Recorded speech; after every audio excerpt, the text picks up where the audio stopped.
Civil services mains ఎగ్జామినేషన్లో మనం ఒక ఆప్షనల్ చూజ్ చేసుకోవాలి.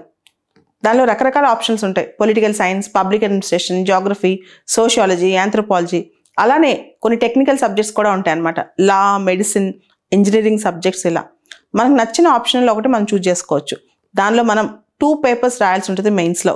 500 మార్క్స్. ఆప్షన్ అనేది మెయిన్స్లో కీలక పాత్ర అనమాట.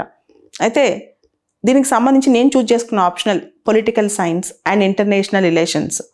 దీనిలో 2 పేపర్స్ ఉంటాయి. ఫస్ట్ పేపర్ బేసికల్గా political science and IGP, Indian government and politics ఉంటుంది. రెండో paper comparative politics, IR and India and world ఉంటుంది అనమాట. ఈ 2 పేపర్స్.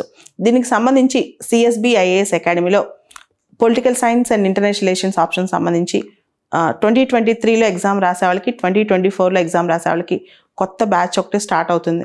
ఇది పొలిటికల్ సైన్స్ సిలబస్ మొత్తం దాదాపు 5 నెలలు పడుతుంది అనమాట. ఎవ్రీడే మార్నింగ్ క్లాసెస్ ఉంటాయి, ఎర్లీ మార్నింగ్ సెషన్స్ ఉంటాయి పొలిటికల్ సైన్స్ సంబంధించి. Political science option next year కానీ ఆ తర్వాత ఇయర్ కానీ ఎవరైనా తీసుకుందాం అనుకుంటే, if you want coaching, if you are very serious about taking political science, మీకు ఇంట్రెస్ట్ ఉంటే కనుక, if you want to take coaching, you can contact CSB IAS academy.